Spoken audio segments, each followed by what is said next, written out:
Ini merendahkan dan menistakan institusi Polri kita. Apa yang dia sampaikan? Bahwa dia mengatakan gelar perkara khusus itu hanyalah ajang membuktikan loyalitas Polri terhadap Jokowi. Kalau seandainya mereka ingin memperlihatkan loyalitas terhadap Jokowi atas tudingan Anda, maka Anda udah ditangkap, tau nggak? Kalian itu sudah nggak bebas lagi, nggak cuap-cuap sana sini. Tifa, saya kasih tahu ente, Tifa. Saya kasih tahu Anda, Tifa ya. Saya kasih tahu. Saya loh, kalau saya jenderal polisi, saya merasa ini marwah institusi saya. Saya lucuti bintang saya robek baju saya. Demi mempertahankan eksistensi saya tidak mau tahu, Anda telah menghina institusi saya. Anda telah merendahkan institusi yang selama ini telah bekerja keras untuk menjaga keamanan negara. Tuduhan Tifa ini betul-betul sesat. Sehingga itu juga yang memperlihatkan kita bahwa ini loh bentuk dari mental seorang yang mengaku dokter, seorang yang mengaku ahli, tapi mulutnya tidak mampu dia rem. Sorry. Anda boleh merasa benar, ya, tapi belum tentu kemudian yang Anda tuduh itu salah. Aiman lagi bersikap kelihatan agak tengah dan agak netral. Tahu kenapa? Karena Aiman ini politisi. Di belakang Aiman itu ada Haritanu, politisi. Mereka sudah dapat info A1. Cilaka ini Roy Suryo dan kawan-kawan. Tapi karena mereka telah melihat ada something, ada sesuatu yang berbahaya. Mereka sudah penuh dengan ketakutan. Tapi mereka lupa satu hal, bahwa polisi bukanlah lembaga sembarangan yang tidak mengerti permainan itu.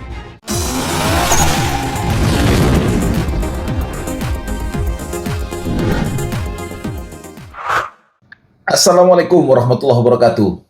Shalom, Om Swastiastu, Om Santi Santi Om, Namo Buddhaya, Rahayu Rahayu, Salam Kebajikan, Syadu. Guys, kita ngumpul lagi di sini, di parkiran Om Kindi Gemoy. Tempat biasa kita nongkrong, berjumpa, berbicara, berinteraksi, penuhi kolom komentar. Jangan lupa subscribe, like, and share. Kalian di tempat ini bisa berdiskusi, kita bisa saling berbagi pikiran, dan silahkan mengomentari beberapa hal yang hendak kita bicarakan pada tayangan kita kali ini. Pasca keluarnya mereka dari sidang gelar perkara khusus. Sebenarnya bukan sidang sih, lebih kepada mendengarkan kemajuan-kemajuan dan temuan-temuan termutakhir gitu loh. Ya, yang pertama adalah kita masih ingin mengkritik kelucuan Roy Suryo yang mengatakan bahwa Jokowi adalah orang jahat. Keluar dari ruang sidang, dia tidak berfokus pada dia sudah melihat ijazah. Dia tidak lagi bicara tentang ijazah karena memang kelihatan ya orang ini mulai kaget ya. Dia mulai mengalami satu keadaan yang di luar dugaan dia sendiri gitu. Sehingga dia ngomong ijazah sedikit saja, tetap tidak yakin bahwa itu asli. Dia mencurigai sesuatu di balik itu semua, tapi dia menebalkan pada kalimat bahwa Jokowi orang jahat. Kenapa? Karena telah melaporkan mereka. Sebelumnya katanya Jokowi mengatakan tidak melapor orang, tapi melapor peristiwa. Dan mereka menganggap lagi-lagi Jokowi berbohong dan lain sebagainya. Padahal laporan peristiwa itu apabila di BAP dan terus di BAP dikembangkan, maka muncullah nama-nama. Itu sudah pasti. Aparat kepolisian memiliki SOP terhadap penggalian, upaya mengetahui lebih jauh problem laporan tersebut. Satu hal yang menurut saya, Roy Suryo mulai menemukan kegilaannya. Padahal beberapa bulan silam, Roy Suryo itu menantang-nantang Pak Jokowi untuk melaporkannya. Silahkan laporkan saya. Tuduhan pencemaran nama baik, fitnah, dan seterusnya. Biar kita bisa buka-bukaan. Setelah dilaporkan, baru menyampaikan Jokowi orang jahat. Anda yang nantang, habis itu Anda yang bilang Jokowi orang jahat. Serupa dengan Anda yang nuduh, tapi Anda meminta Jokowi yang harus membuktikan. Anda memang setengah sinting, ya. Karena berkedok ahli, ngomong tentang segala macam pengetahuan yang Anda sampaikan melalui jenis-jenis font segala macam yang Anda paparkan itu, yang kita tidak tahu itu, lalu kemudian Anda mau semena-mena gitu, hanya karena alasan Anda adalah seorang ahli, kemudian kita harus membenarkan apa yang semua Anda sampaikan. Roy, kalian ini memang dungu. Kalian memang sudah berada pada satu keadaan di mana otak kalian sudah tidak beres karena dipenuhi dengan kebencian yang luar biasa terhadap Pak Jokowi. Guys, kita strike saja pembicaraan kita pada momen kali ini. Tahu nggak? Kalian pasti mendengarkan bagaimana pernyataan yang cukup berani yang disampaikan oleh Dr. Tifa di acara Rakyat Bersuara. Nekat ini orang. Satu tuduhan serius yang dilontarkan dan ditujukan kepada institusi kepolisian.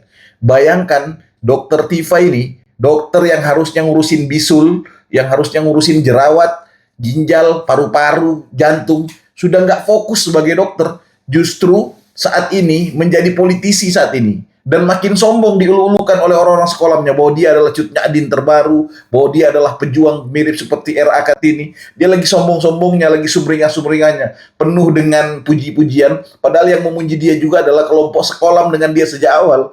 Begitu. Lalu oleh karena kepongahannya dia mau seenaknya bicara atas nama pengetahuannya dia gitu. Apa yang dia sebut dengan apa tuh? Beyond thinking, apa segala macam. Terus tiba-tiba dia dengan tuduhan yang sesat melontarkan satu kalimat yang menurut saya telah merendahkan institusi kepolisian kita. Ini merendahkan dan menistakan institusi Polri kita. Apa yang dia sampaikan? Bahwa dia mengatakan gelar perkara khusus itu hanyalah ajang membuktikan loyalitas Polri terhadap Jokowi. Ini jahat sekali. Satu tuduhan jahat. Tifa kau tipu. Tifa, saya kasih tahu ente Tifa. Saya kasih tahu Anda, Tifa ya. Saya kasih tahu. Kalau seandainya Anda menyampaikan itu kan pasti yang ada di kepala Anda bahwa polisi disetting sama Jokowi gitu. Kalau seandainya mereka ingin memperlihatkan loyalitas terhadap Jokowi atas tudingan Anda, maka Anda udah ditangkap, tahu nggak? Kalian itu sudah nggak bebas lagi, nggak cuap-cuap sana sini. Tapi kalian masih warawiri ke sana ke sini, masih menikmati hidup, masih bisa memfitnah terus, masih jalan dengan membangun propaganda, membuat keributan di sini sana. Tifa, tuduhan ini sangat menyesatkan. Yang saya heran, kenapa juga di institusi kepolisian kita, entah di Mabes atau di Polda, kenapa Polda Metro Jaya, kenapa tidak ada satu anggota polisi atau mungkin jenderal besar ya yang mempertaruhkan jabatannya untuk memenjarakan Tifa? Saya loh, kalau saya jenderal polisi, saya merasa ini marwah institusi saya. Saya akan angkat bicara. Nggak urus saya dengan siapapun kalian, mau berdebat soal ijazah kayak. Saya bukan orang Jokowi dan bukan orang Tifa. Sebagai lembaga independen harusnya minimal ada satu dari orang-orang yang memiliki label bintang ini untuk angkat bicara. Gitu loh. Saya lucuti bintang saya robek baju saya. Demi mempertahankan eksistensi saya tidak mau tahu, Anda telah menghina institusi saya. Anda telah merendahkan institusi yang selama ini telah bekerja keras untuk menjaga keamanan negara. Kemudian dihina, serendah itu dikatakan bahwa gelar perkara khusus hanyalah bentuk loyalitas Polri terhadap Jokowi. Yang notabene-nya Jokowi bukanlah Kapolri. Jokowi bukanlah Kapolda. Jokowi adalah masyarakat sipil biasa, mantan presiden yang sekarang sudah jadi rakyat jelata mirip seperti kita.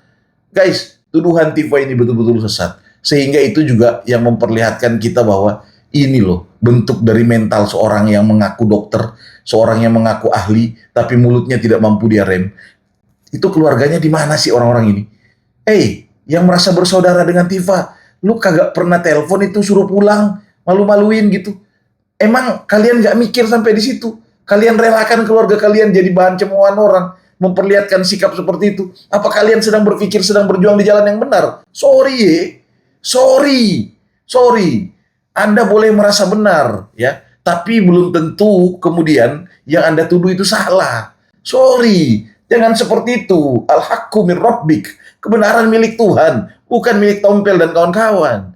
Sudah, kalian jangan terlalu membangun-bangun narasi yang terus-menerus hanya mau mempertontonkan seolah-olah kalian pejuang, seolah-olah kalian paling dekat dengan Tuhan, seolah-olah kalian paling benar, seolah-olah kalianlah yang terbaik, mau membongkar satu keadaan yang dimana adalah penjahat negara yang namanya Jokowi perlu kita hancurkan. Ya ampun, kasihan. Dan guys, tahu nggak? Coba lihat sikap Aiman.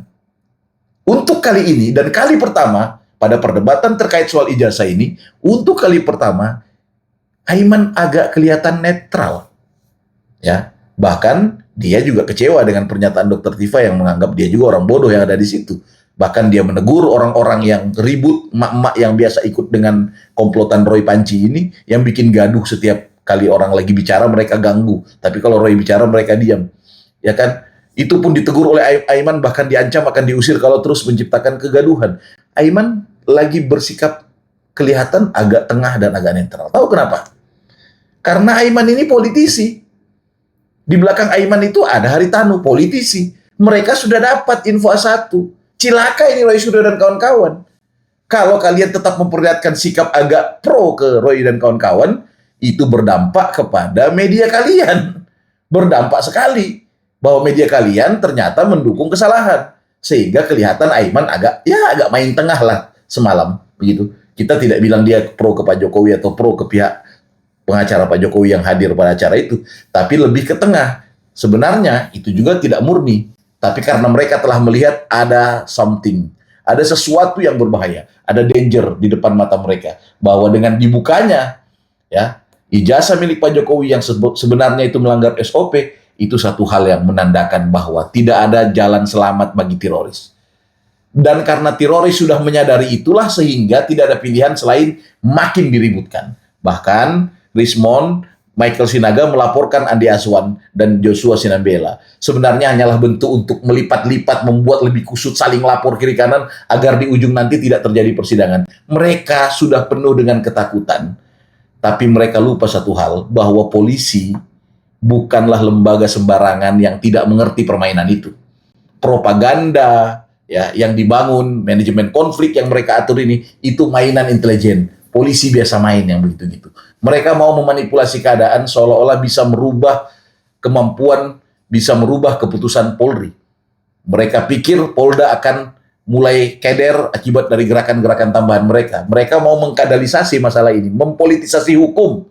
Ya, tapi ingat, lembaga kita yang namanya lembaga institusi Polri adalah lembaga hebat. Di dalamnya banyak orang-orang besar yang tentu memiliki integritas dan akan mengambil keputusannya tegak lurus berdasarkan hasil dari temuan dan olah TKP mereka dalam pendalaman kasus ini. Sekaligus juga yang tidak boleh kita lupakan, melalui video ini saya ingin katakan bahwa kita bersyukur Pak Jokowi tidak mau damai dengan mereka. Untuk itu kita tunggu saja seperti apa nasib para penjual panci ini. Parkiran mungkin dia akan kembali lagi nanti.